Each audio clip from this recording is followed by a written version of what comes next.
عمل ہوتا ہے. پہلے زمانے میں فریزر نہیں ہوا کرتے تھے, لوگ گوشت کو دھوپ میں سکھاتے تھے, اس عمل کو تشریق اللحم کہا جاتا تھا, تشریق اللحم, اور اسی سے ہے تکبیرات تشریق یا ایام تشریق, اسی لفظ سے یہ لفظ نکلا ہے. یہ تکبیرات تشریق شروع کیسے ہوئی, اس کا پس منظر کیا ہے, بہت مختصر سی بات اختصار کے ساتھ میں ذکر کر رہا ہوں.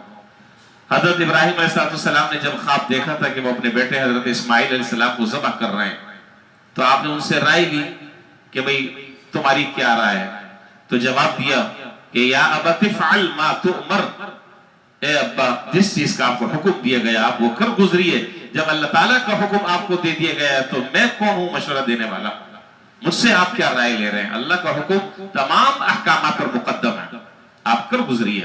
ستجدنی انشاءاللہ من الصابرین, آپ مجھے جو ہے وہ صبر کرنے والوں میں سے پائیں گے. ان آیات کی اس وقت تفسیر مقصود نہیں ہے, اس کی تفسیر اس وقت بیان نہیں کرنی.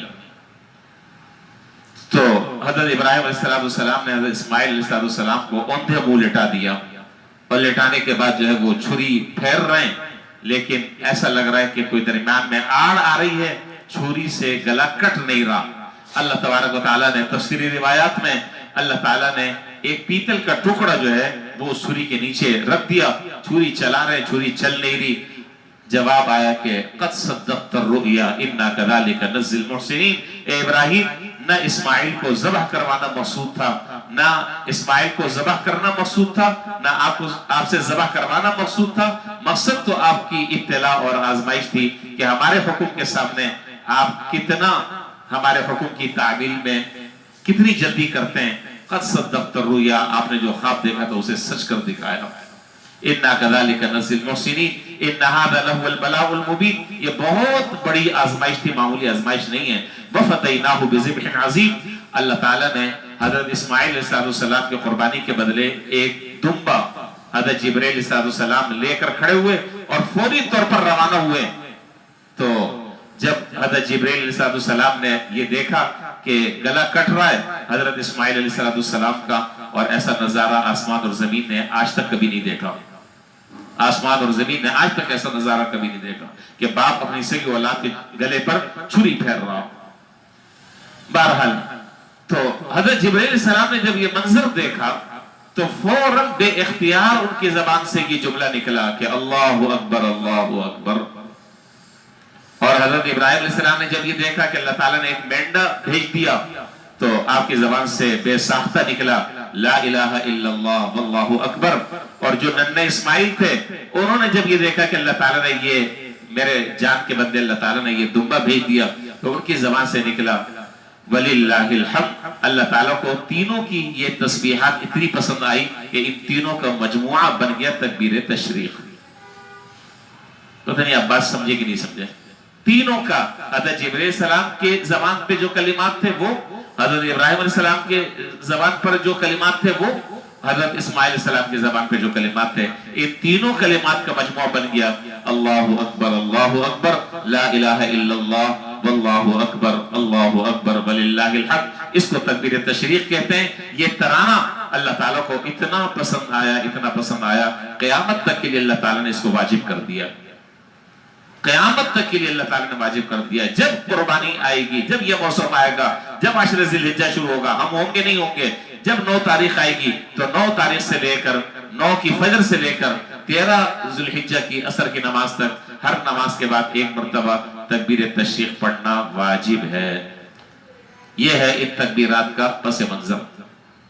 اس میں اللہ تعالیٰ کی تحمید ہے, تقدیس ہے, اللہ کی بڑائی ہے, اللہ کی عظمت ہے, کبریائی ہے, بہت کچھ ہے. اس کے اندر بڑی حکمتیں ان الفاظ میں پھر کبھی موقع ہوا تو انشاءاللہ میں ذکر کروں گا. تو یہ تکبیرات تشریق جو ہے وہ کس کے اوپر واجب ہے, کس کے لیے پڑھنا ضروری ہے؟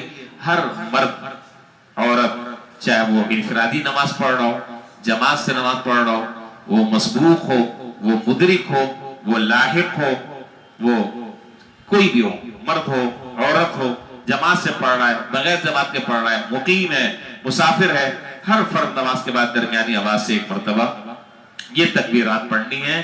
لا الہ الا اللہ واللہ اکبر وللہ الحمد. یہ تکبیرات تشریق گھر میں عورتیں بھی پڑھیں گی اور مسجد میں مرد بھی پڑھیں گے، اور یہ انشاءاللہ اللہ نے چاہا تو کل سے یہ تکبیرات شروع ہوں گی فجر کی نماز سے اور ختم ہوں گی 13 ذی الحجہ کی عصر کی نماز کے بعد۔ یہ بات بھی کلیئر ہو گئی۔ جمعے کی نماز کے بعد بھی تکبیر تشریق پڑھنا ہے، جمعے کی نماز جیسے ختم ہو فرض نماز اس وقت بھی پڑھنی ہے۔ عید کی نماز انشاءاللہ ہوگی جب سلام پھیریں گے اس وقت بھی یہ تکبیرات پڑھنی ہے۔ یہ تو مسئلہ تھا تکبیرات تشریق سے متعلق۔ اس ذی الحجہ کا آخری ایک عمل ہے جو کل ہے، وہ بھی کل ہے، وہ ہے یوم عرفہ کا روزہ۔ 9 تاریخ ہمارا یوم عرفہ جو ہے وہ کل ہے۔ اس کی کوئی خاص عبادت شریعت میں مشروع نہیں ہے۔